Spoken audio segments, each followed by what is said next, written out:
Now being recorded. My name is Indira. I'm with 21st Century Technical Assistance and Support, and we are doing a webinar on best practices for serving middle school students, followed by a quick introduction to Google CS First. After that, we'll begin with Heidi Brown, who is with the Des Moines Public Schools. Heidi, would you like to introduce yourself?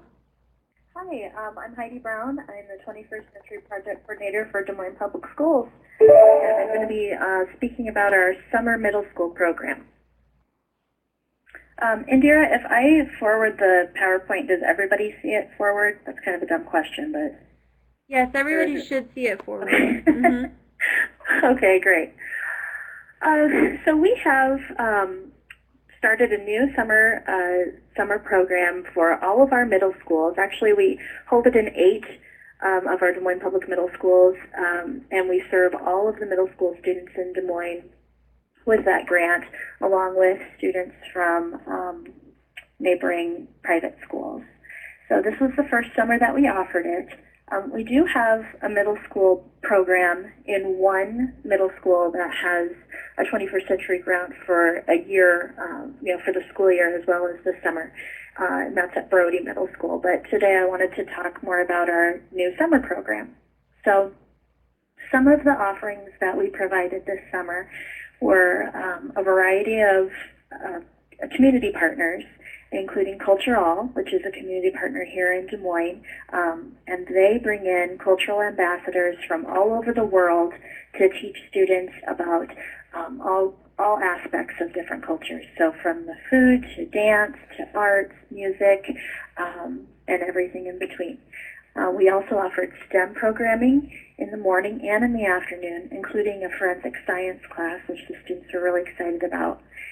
We offered service learning, student-led service learning, intramural sports, which was hugely popular because a lot of our students don't have the opportunity to be on sports teams, but they were able to be part of that this summer and get a taste of 3 different sports and play against middle school kids from other Des Moines middle schools.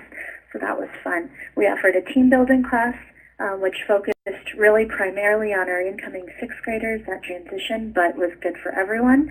And then also a healthy cooking session was offered as well. Our goal was to serve middle school students in all of our schools and surrounding private schools. We wanted to serve 1,000 kids. This is our first year, and we served 727. So I think we did pretty well for our first year, and I think hopefully it will just continue to grow.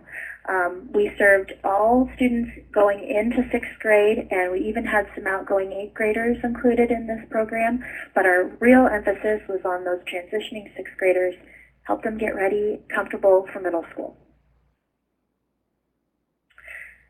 One of the things that we did that we found was really good in working with middle school students was to provide lots and lots of different options for kids and their families. So we had 3 different options available for attendance. Kids could come specifically to the morning session, they could come just to the afternoon session, or they could come all day long, and we went 9 to 5. So in that morning session, we offered our Culture All programming. Community Youth Concepts was another partner that we had come in and do programming, and they did a lot of STEM programming that focused on kind of the natural world, lots of gardening and different kind of science projects. And then we also offered a different kind of STEM programming and a robotics program that we had going in the morning as well, which was very popular. And students who came to the morning session or to the full day session were able to partake in all of those options. In the afternoon, we offered healthy cooking, the intramural sports component, the service learning, and the team building. So the kids rotated through those groups. The way we separated the kids out was as well as we could by age group, and we wanted those incoming 6th graders to be able to make friends and really make connections and kind of form bonds with some other kids so that when they started middle school next year, they'd be ready to go with some friends and know some of the teachers and feel comfortable. Another key point this summer was accessibility. We offered transportation to a couple of different groups of students. So students who wanted to come for the full day were able to have transportation in the morning and to be able to get a ride home. those who wanted to come for the afternoon session were also able to jump on a bus at midday, which was a wonderful option for them. So they were coming just for lunch. They would jump on the bus route around 11:45 and come over to the school and be able to have lunch and then be there for the afternoon session. And then everyone was able to have a ride home. We served breakfast, lunch, and snack. And what's that? Oh, sorry, I thought I heard a question. And we also provided transportation to several field trips throughout the summer, including those intramural sports tournaments, which we had at the end of every 2 weeks. So they would learn a new sport, such as soccer. They'd practice with their team at the building for 2 weeks, and then on the Friday after that 2 weeks, they would go to their sister sites and play in a tournament with them, which is really fun. They all had different colored T-shirts, which they were able to use for their uniforms, which was really good as well. And then we also partnered with our ELL program here at Des Moines Public Schools, which allowed a lot of our students who are ELL students to be able to participate in the program as well. And we were able to bring some of those ELL staff, those bilingual staff, into our program to make it accessible for those ELL students. Another key component was collaboration, and I've spoken a little bit about the intramural rotations. I say that because it was a really big part of what we did this summer, and frankly, it was really more successful than I had thought it was going to be. I didn't realize how much the students would really enjoy going to each other's school and playing together. And the kids who were hosting for the week had a wonderful time showing off their school, showing off their fields, and really taking pride in their school and their building and hosting. So that was a really exciting thing as well. Of course, with middle school students, a lot of student voice is necessary and student choice. We did weekly surveys, how the kids were enjoying all the different classes. We're going to use that survey information to inform what we choose to do next year. Some things we found worked really well, and some things we found we needed to tweak. So we're going to use that information to make those changes. The service learning piece was also student-driven. So at each of the different buildings for that service learning session, the kids were able to create and design their project. Some students decided to do different kind of business models to raise money. Some wanted to go right out and take action at the ARL or at the food bank, and they were able to do that as well. So they really had the opportunity to do what was important to them. And then we're also using our students to help us with our recruiting efforts for next year, and we did that by taking video of the kids talking about the experiences that they've had in the program, and we're going to use that footage to put together kind of a commercial for next year that we'll be able to show to all of the middle school kids and the incoming sixth graders, so that they're hearing from their own friends and their own peers what a wonderful time they had and why it's important for all the kids to be involved. And our community partnerships, there were several. We worked with United Way, who helped us to be able to provide transportation to all our kids. As everyone knows, that's a super expensive thing to be able to do. AmeriCorps with Des Moines Public Schools was a huge supporter of our program, and we had 3 to 4 AmeriCorps workers in each of the buildings, which was wonderful. It allowed us to have really great teacher-to-student ratios, and it really gave the chance for the AmeriCorps workers to talk about their service with the kids too, especially in those service learning programs. Cultural obviously was a partnership, community use concepts, the ELL program, and then also Boys and Girls Clubs.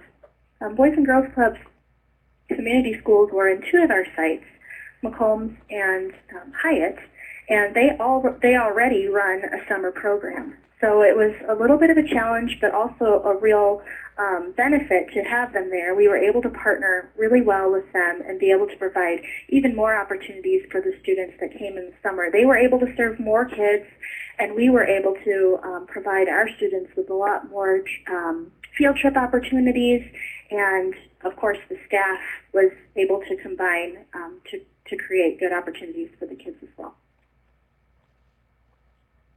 And that's it for our summer program. So I don't want to take up too much time, but if there's any questions, I'd be happy to answer them. And if any questions come up later, I'd be happy to talk to people personally as well. Great, thank you so much, Heidi. I think we'll transition to Jackie at this point, and then go ahead and type your questions into the chat box as you think of them, and then we'll address them all at the end.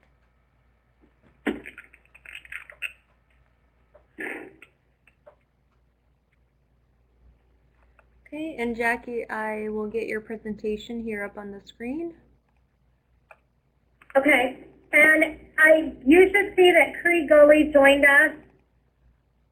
Yes, should I make Cree Gully works in the Burlington School District with me, and she is our new at-risk homeschool liaison, is going to work with the Pieces After School program as well.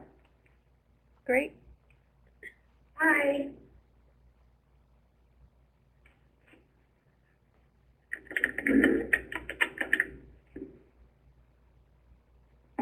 Okay, your presentation's loading. Okay. It's at about 50%. Okay, sorry. And I know I have extra slides, so when we get to the end, Indira, do I advance that or do you advance it? You can advance, it'll give you the option to advance them here as soon as it comes up on the screen. Okay. So if you want to do a brief introduction of yourself and your program, and then this should be up here in a few seconds. Sure. As most of you know, I'm Jacqueline Swink, and I'm the director of the Before and After School program in Burlington, which is located in Southeast Iowa. And I mentioned that I have Cree Gully here with me as well. We are going to share about our after-school program that we've been running in Burlington for the last several years, and then we're going to share the differences on how we are incorporating the 21st Century Grant and the changes that we've made to the program.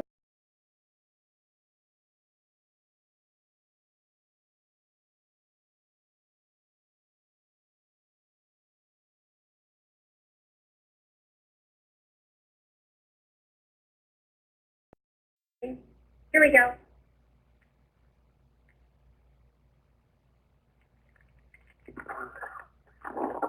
So Indira, if I just hit enter or return, I should be able to go to the next screen. If you hit these little arrows here on the bottom left. Okay, I'll play with it and see. Okay, so as you see, we are called PIECES, which stands for Partners in Education, Community Enriching Students. Everyone in the community is a piece of this puzzle. It's not just the school district, nor is it just the teachers or the parents. Okay, I'm trying to go to the next one. Is this my arrow, maybe? Okay, thank you. We have always ran two sites. Aldo Leopold is a middle school, grades 6 through 8, and Edward Stone is a middle school, grades 6 through 8. Our program has always met 3 days a week, Mondays, Tuesdays, and Thursdays, from 3 to 5. Last year, we served a total of 65 students at the two middle schools, and you're going to see in a few minutes how we have just about tripled that amount. We had 5 teachers working with us, 65 students, and we had 2 site directors. One of our bragging facts are our volunteers. We had over 60 different volunteers help in the program, putting in approximately 586 and a half hours. We also do not use our school district busing, so we use city busing, and we bus about 45 students each day home after the program.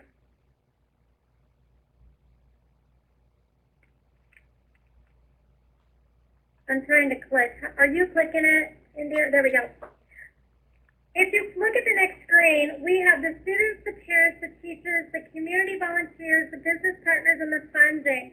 One thing we found, even with the 21st Century Grant, we could receive $100,000, but if we don't have the other pieces to the puzzle in place, we don't have a successful after-school program. So if you look at the list, they're in order for a certain reason. The first thing we had to do is go out and get the students, and that's actually what Krigoli is doing right now. She's out working with students, working with parents to have enough students to run the program. And then she's out recruiting teachers. All summer I've been working with community volunteers, business partners, and then we kind of seek the funding because we needed more than the 21st Century Grant.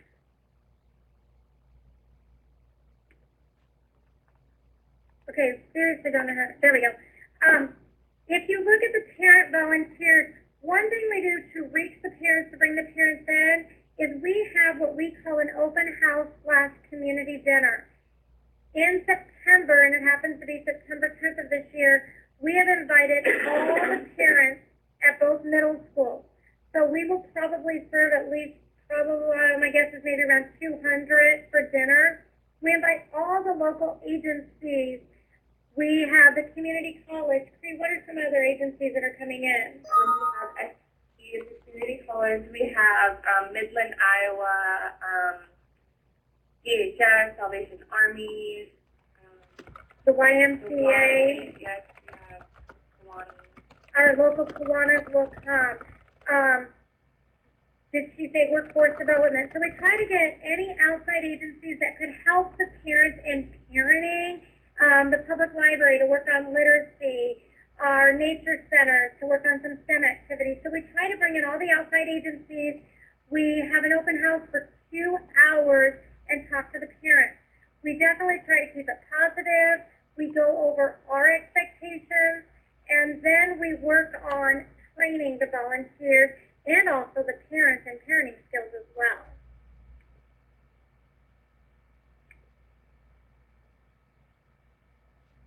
I'm trying to click. There we go. In working with the teachers, we have found out that we have to be really flexible with the teachers. We have to be supportive. However, we have to give them ownership. Because if we have all these students in the program, but we do not have the teachers willing to work the after-school program, we're not going to have a successful program whatsoever. So we have provided professional development. We started a couple weeks ago. We had a quick in-service on a Saturday training on first aid. We'll have training again this month on how to work with students. So we will be providing professional development monthly for the teachers and the volunteers. Jackie, can you talk specifically about what it is that you do differently with middle school? I see Vic's got a question here too. What do you do differently with middle school kids to recruit compared with elementary kids?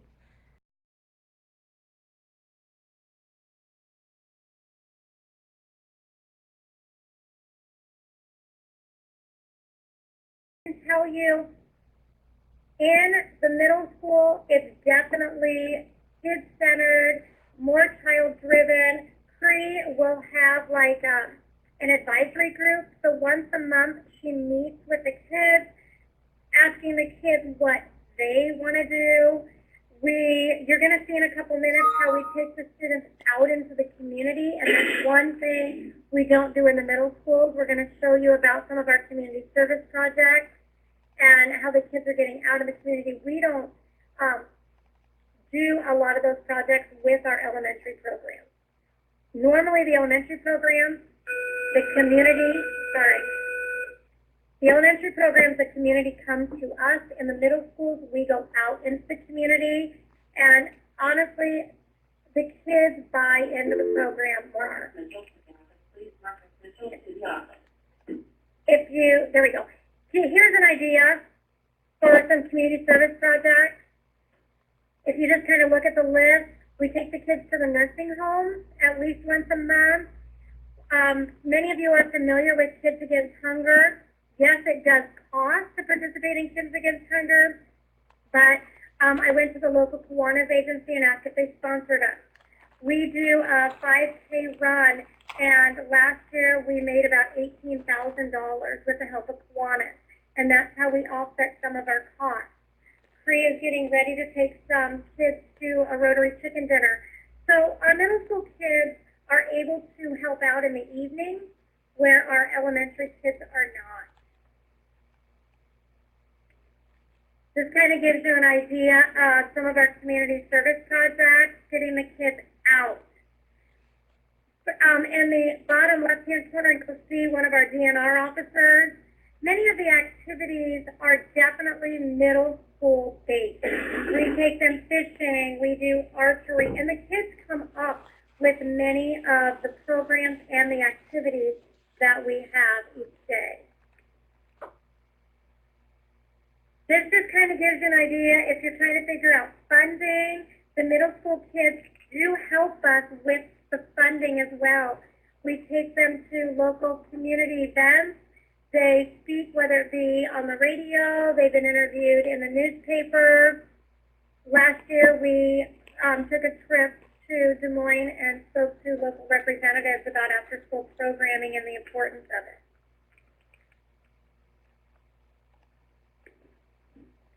We here in the Burlington School District really have quite a few stakeholders. If you just kind of look at the list, these stakeholders have helped us, and last year, as a total, they donated $40,000 in addition to the 21st Century Grant to help with many of the activities.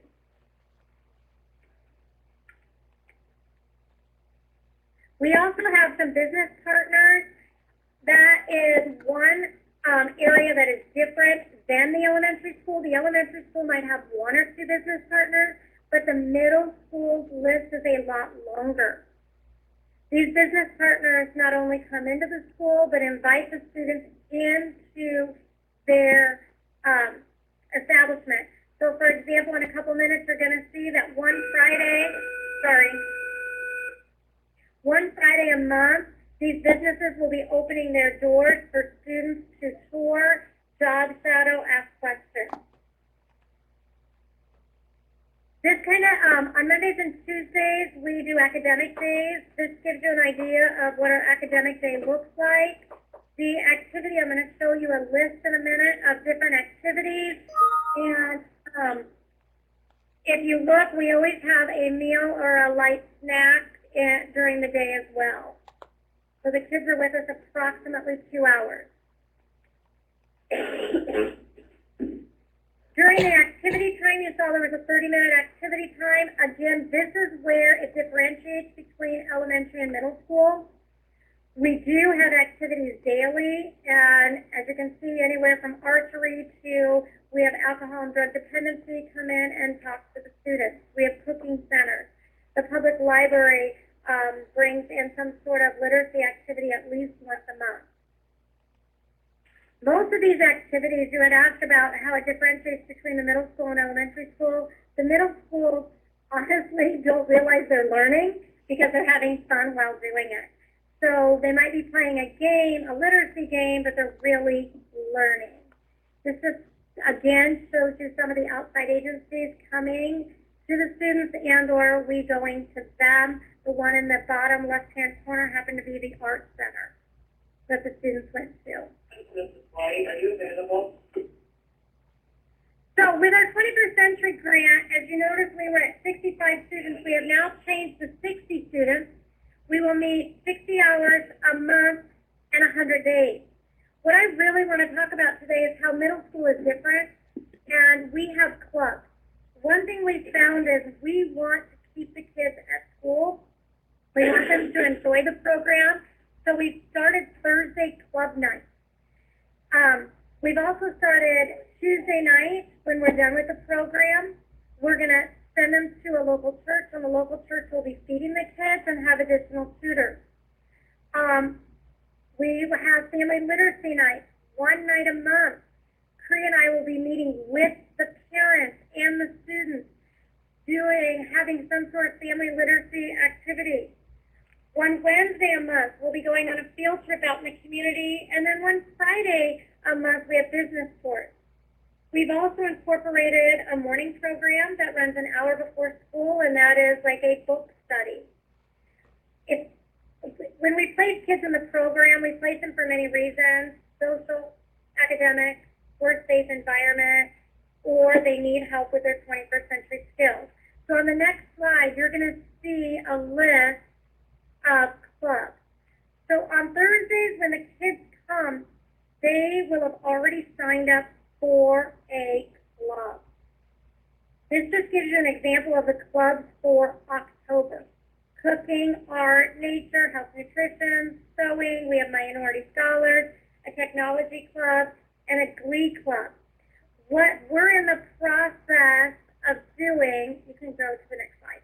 What we're in the process of doing is we have been out talking to the students every day on announcements.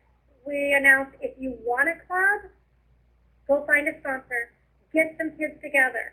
Sky's the limit on these clubs. And what we told the kids is every Thursday we'll meet from 3:15 to 4:30, but the clubs will change monthly. So the list that you saw previously would be the month of October. Now let's say health and nutrition is very popular. That club can carry over to the next month. However, our goal is to not burn the teachers out. So we figure if we can get a teacher to volunteer 4 times in 1 month, we could probably rotate more teachers through and or the variety of clubs. We have told all the students and the teachers they have to have a minimum of 12 students in a club. The clubs are all student driven. For example, the Glee Club we did not come up with, one of the students did, and as of right now she has 30 students in her club. We try to be really creative because we have a lot of athletes. So we're working with the coaches on the athletes could maybe come to the club before they go to practice or maybe have practice a little earlier and or later. And then our our morning book club will meet 5 days a week. So do you guys have questions about the clubs before I go on? Okay, and then the last one I just wanted to share, again, we talked about the difference between middle school and elementary. We have a literacy project. We're working on raising our reading scores. So the literacy project is kind of a club as well. The students will go to the Humane Society, which happens to be close to the middle school. Research shows that if you read the animals, it's going to help the animals become more adoptable. And in essence, the kids don't realize that it's increasing their reading scores. So our literacy project started last year and will continue as well, working with the Humane Society.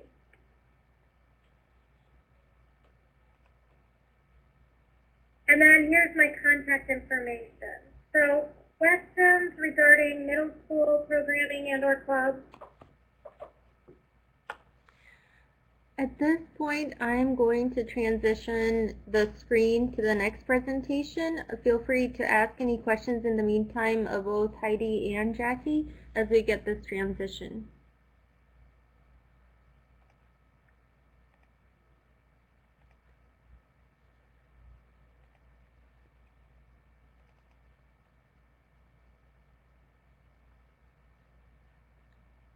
Jessica, are you on the conference line? Yep, I am. Okay, great. I'm getting your presentation pulled up here. Okay. Thank you, Jackie. We'll go ahead and transition over to Jessica.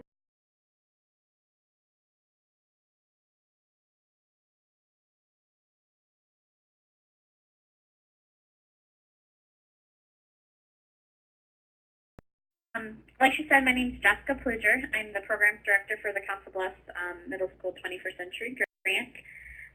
And we actually have kind of taken the name 21st Century Grant out of just to be a little bit more appealing to the middle school age students and call it before and after school, which is terminology that they're familiar with. And that came from our leadership group that we have. Since we are a brand new grant this year, our leadership group was composed from the elementary principals. We have 12 elementary schools, and each elementary school chose 5 incoming 6th graders to be part of this leadership team. And they have kind of helped decide the programs and different things like that that will be incorporated into our 21st Century Grant. We are serving 2 middle schools, so we have 2 sites. we have about almost 2,000 kids, about 1,000 kids at each school. And so we are busy. We haven't started school yet. We start school on this Thursday. So we are just kind of putting the final touches on getting kids registered and things like that. So our vision for our program, or what we like to say is our name, is Council Blessed Dreams, and that stands for Developing Relationships Engaging All Middle Schoolers. And so this slideshow is just to kind of show you where we're at and give you kind of an overview of how we set up our program. And next slide. Jessica, do you see the 2 arrows right below your PowerPoint? Oh, yep. You should be able to advance. Yep. There you go. Okay, very good. So we have, for our middle school program, we have set it up where everything that we do is an activity or a club or an intramural or an experience. And so kids can sign up for whatever they're interested in. And this kind of helps us get our numbers and our registrations up. And so these are our activity overviews, and every activity or club or intramural or athletic or anything that we do falls under one of these categories. And right now we have about 140 activities or clubs planned for the year.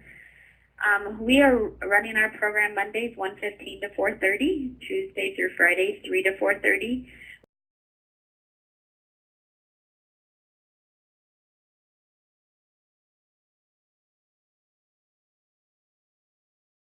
'25 community partners. So we have awesome support, and it really makes a difference, especially since the teachers already know the students, that they're helping lead clubs as well as with community partners, just because they can help encourage kids to get involved and build those relationships, which in turn builds the climate during the school day. And so we provide snacks at every club experience or intramural or athletic event. We also do are at students in athletics right now. Mondays we get out early, as you can see at 1:15. And so we have partnered with personal trainers from professional gyms in the Metro Omaha area that are coming to work with our athletes and our teachers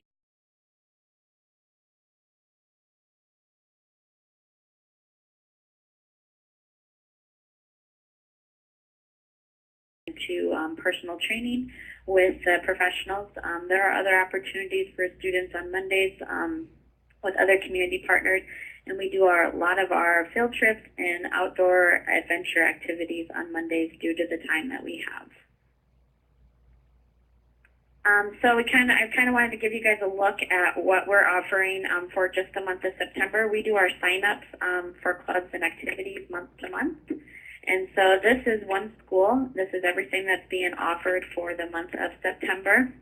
And as you can see, we still use those categories. There's different activities. Most clubs have a min and the max number.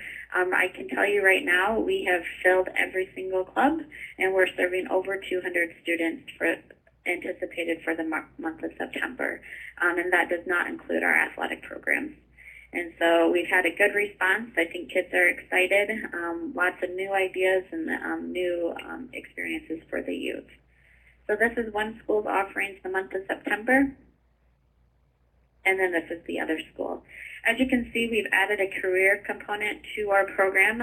We have reached out to a lot of agencies and companies in our community to really give a career exploratory experience to our middle school age youth so they can start thinking about their future in college and things like that before they get to high school. And so we have a fire academy. We'll also have an aviation academy.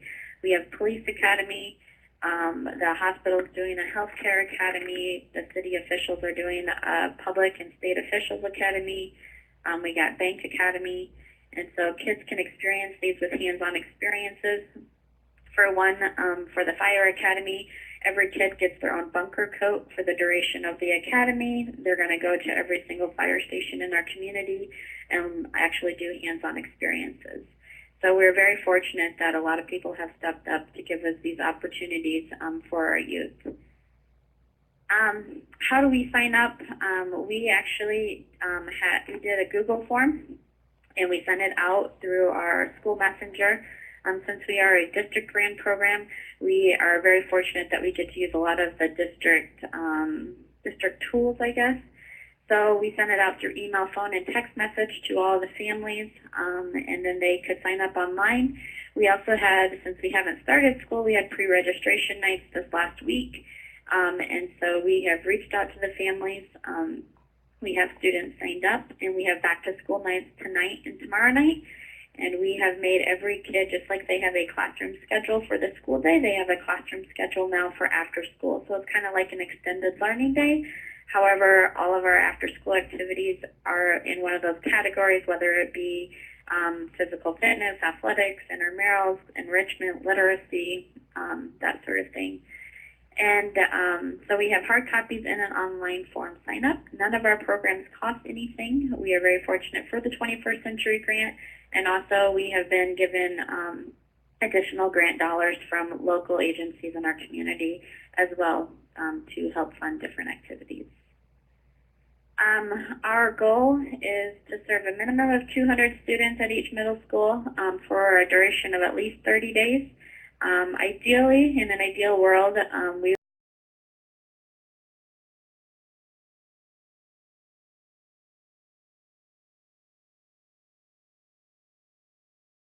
the 30 or more days, we're all familiar with that, but we need to at least serve 200 students. So right now, with the month of September, we already have enough students registered. We just need to keep that momentum and keep growing and engaging students. Within our program, we are trying the electronic scanning for our attendance measures. We'll also be doing paper tracking, but we have a site facilitator at each of our middle schools that kind of serves as the principal and helps community partners and students to make sure snacks are to their room, make sure all the supplies for each club are to the rooms.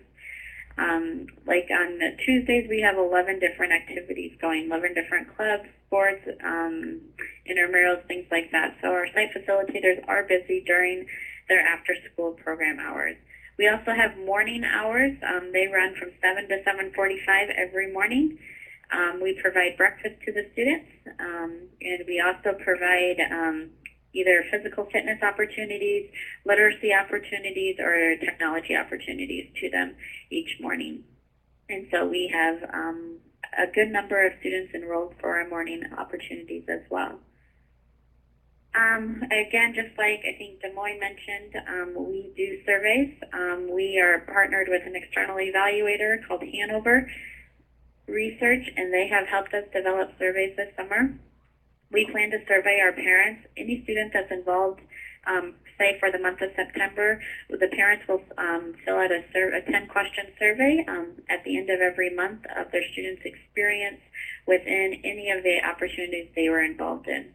Our students will fill out their survey at the end of each club or experience that they have been involved in. So some students might be Monday through Friday experience, our Monday through Friday opportunity, so they'll fill out a survey for each experience.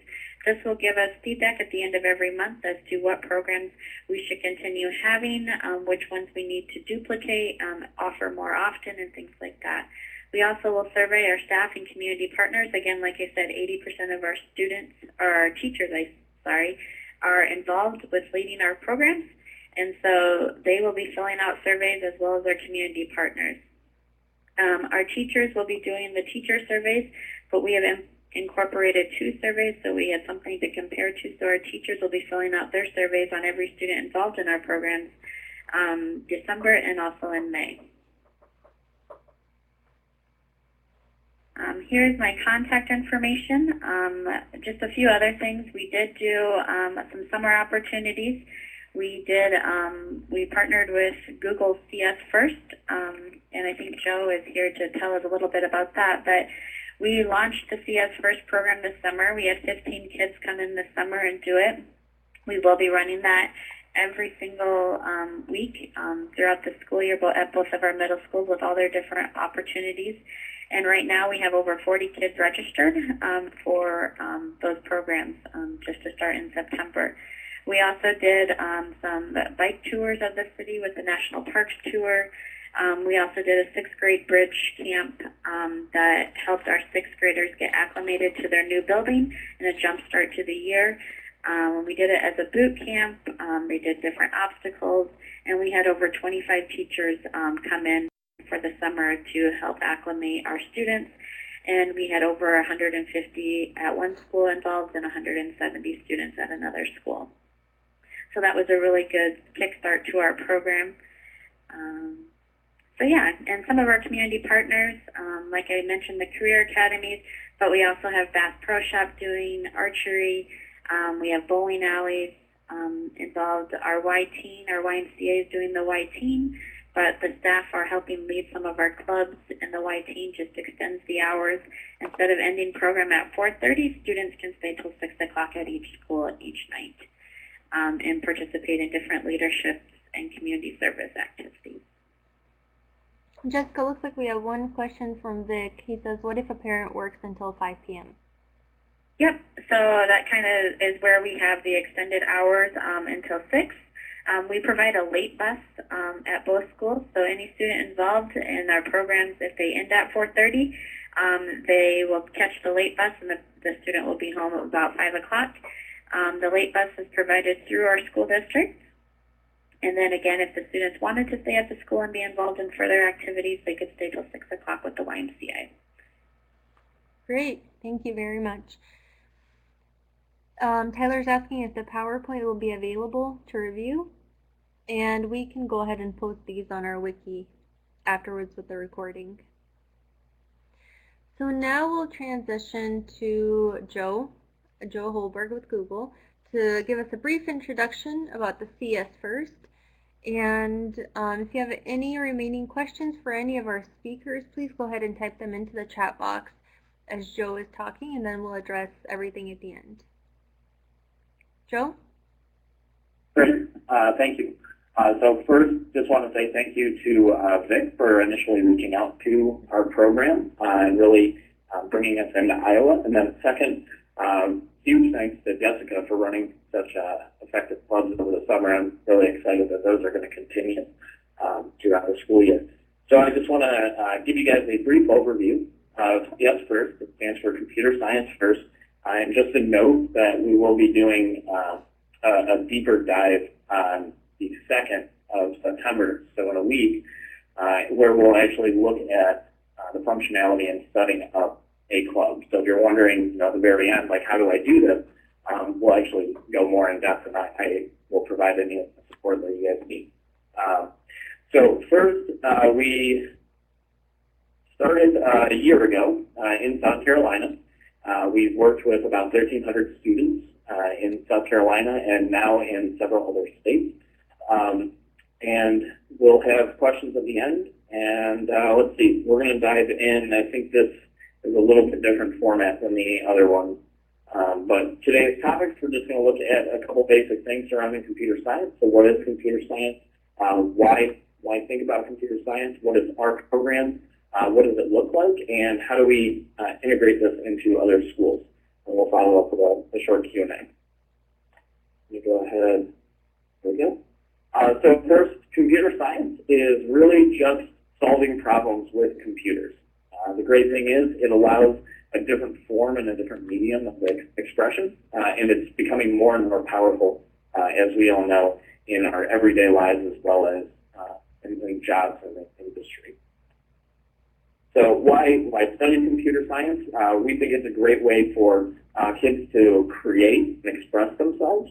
It gives them a diversity of ways to solve problems, and ultimately, if they choose to pursue it, they can find jobs in the job market. We all know that these jobs are expanding quite substantially, and I know that there are projections to have 1.4 million jobs in computer science and programming by the year 2020. So that's coming up very shortly. So there's going to be a huge supply of these jobs that kids and adults can take. So what are some of our objectives?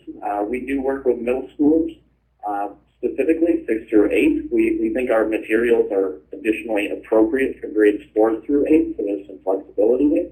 Our key objectives, if you notice as you look through the bold words, We have things like confidence, courage, perseverance, belonging, and impact. And none of these are actually inherent to computer science as a field. What we really want to do is sort of open up the eyes of students and say, this is an area that you yourself can fit into. And that really meshes with the identity building years that middle school students are going through. And so to show them how they can fit into a field like computer science and how they can apply that to their passions is really important to us. Just a couple basic stats. We've run over 100 programs. This is a little outdated, but that's okay, which is exciting because we continue to scale and grow. We worked with more than 1,300 students, as I mentioned. We are really concerned with working with groups of students that are not traditionally represented in computer science. So girls, underrepresented minorities, and then of course students that are coming from backgrounds with low socioeconomic status. And so we build our programs in order to engage and draw in those groups of students.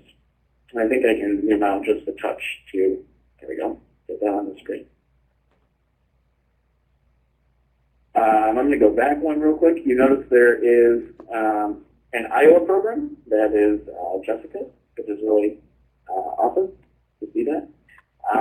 The CS First clubs themselves, this is typically, and when you're thinking about how does this fit into my program, if you have an idea, the answer I tell people is it's probably yes.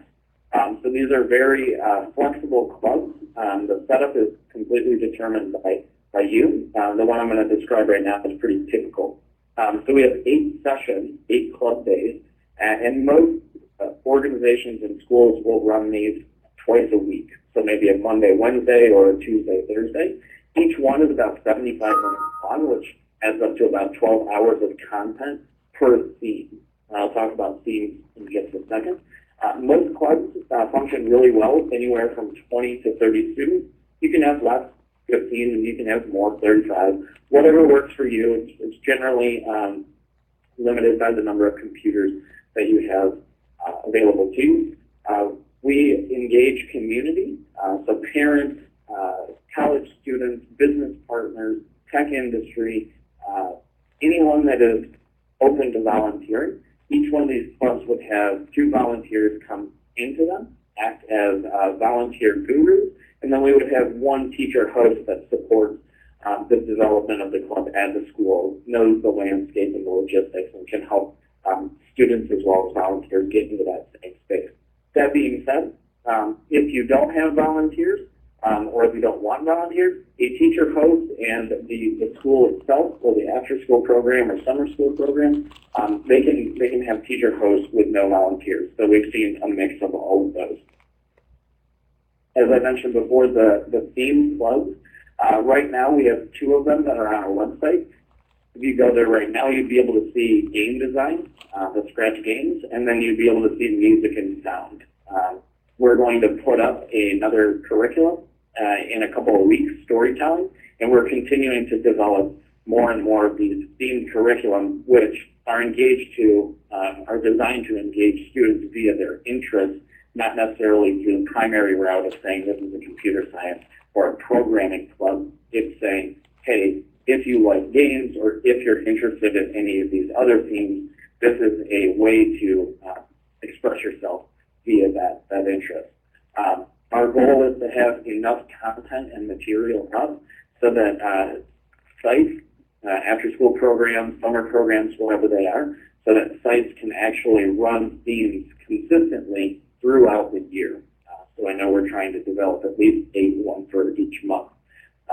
Additionally, it can be said that you can run as many clubs as you want in a given time frame. So you could run 2 clubs, 1 per theme. You could run 3 clubs at a time, or you could space them out, across the scope of the year, however you choose. Again, it's really just about that flexibility. Daily structure, there's an introduction where the volunteer guru or the host would introduce and sort of like recap the previous day as well as sort of get ready for the day. It's a great time for the volunteers to interact with the entire club. And this is sort of their time to share the perspective that they bring and really just interact with students on a positive way.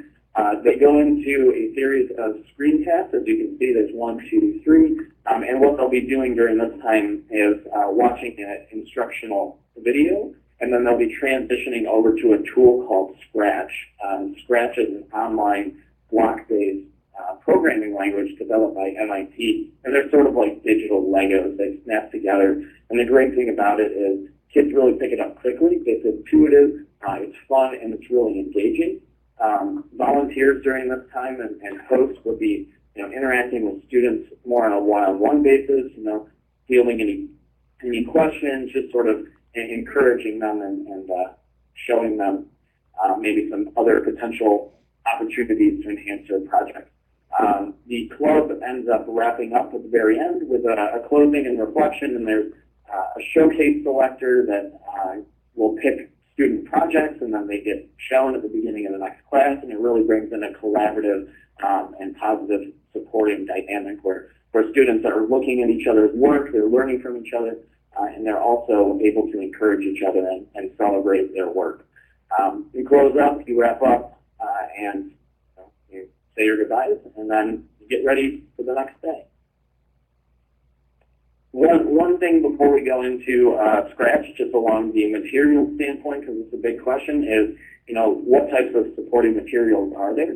We have not only headphones that we ship to schools that request them, but we also have really nice supporting materials like a club passport. We print out the club plans so that the volunteers or the hosts would have access to those.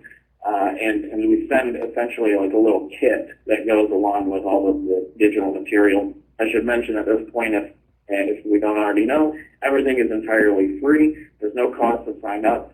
The headphones are loaners, and you just keep them for as long as you plan on running CS First Clubs, and then you ship them back when you're ready to be done. And if you want to keep them for multiple years because you plan on running multiple clubs, that's totally fine, and that's actually our goal as well. So Scratch, like I mentioned, is a block-based language. You can see all these blocks on here. We have starter projects such as this maze right here, and the students will watch these videos and start to build this code. There's not one answer. We don't want to encourage that type of thinking where there's a right and wrong answer. Computer science is often very dynamic with a whole host of solutions, and so kids are able to explore their own unique perspectives and solutions to problems. Next page, just some of our basic statistics. I can create things with computer science. Before and after, there's a 25% increase, which is really a positive indicator. Do you like programming? 29% of students said that they actually like programming, which is pretty great because students are starting to incorporate the idea that programming might be something that they can use now and in the future in the ways that they like and see fit. On a side note, that's actually me on the left in case you wonder what I look like. We'll go on quickly. Next, this is one of my favorites. If you get stuck on a computer problem, I know how I might fix it. An increase of 22% is a really, really good indicator that we're just building that confidence around technology, which is a very exciting thing to see. 26% of students say computer science is cool. Again, we're shaping and changing that positive perception about their inclusion in the field of computer science, and just sort of opening up and expanding the possibilities.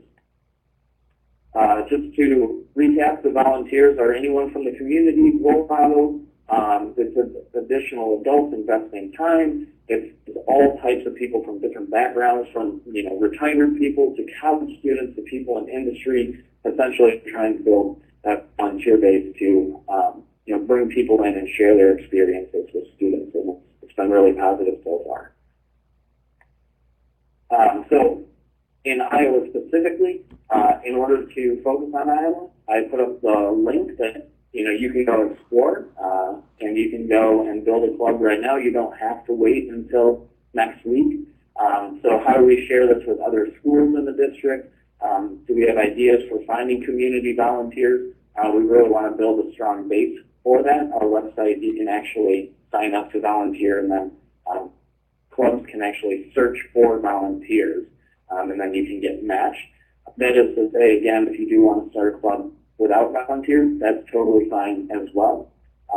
And then we'll switch to this is just the steps. I'm not going to spend a lot of time on here. Essentially, if you go onto our website to the Get Involved tab, it sort of takes you through this process. And then the very last one that I want to put up is at the bottom, there's my contact information.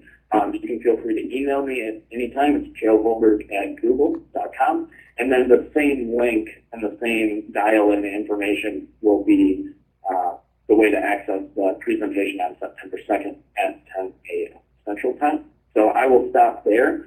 I probably should look and see if there are questions, and then if anyone does have questions, please just shout them out. Okay, thank you very much, Joe. For those on the conference line or on the computer, what questions do you have for any of our presenters? Either Heidi or Jackie, Jessica or Joe?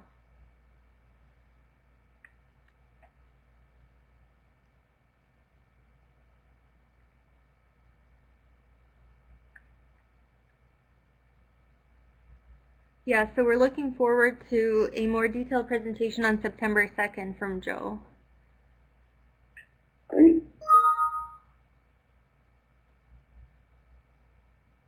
Well, and thank you, Jessica. The reciprocal is true as well. So, yeah, exciting.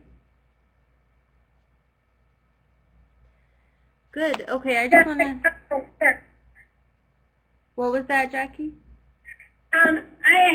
Jessica, would you be open for Burlington to maybe come to a site visit? We are really impressed with your clubs and how you have grouped them into different areas. Yeah. Okay, thank you. I will have Cree-Gully give you a call. And how do we access the PowerPoints again, Indira? Will they be on the wiki site? Yes, so I usually send an email after the best practice webinars with the webinar recording and the PowerPoint presentations, which are linked on that wiki page, on the 21st Century Wiki. So that email will come after the webinar. Okay, thank you. Yes, Vic says thanks to everyone for sharing, and I second that. I think it was a really helpful webinar to get these various perspectives on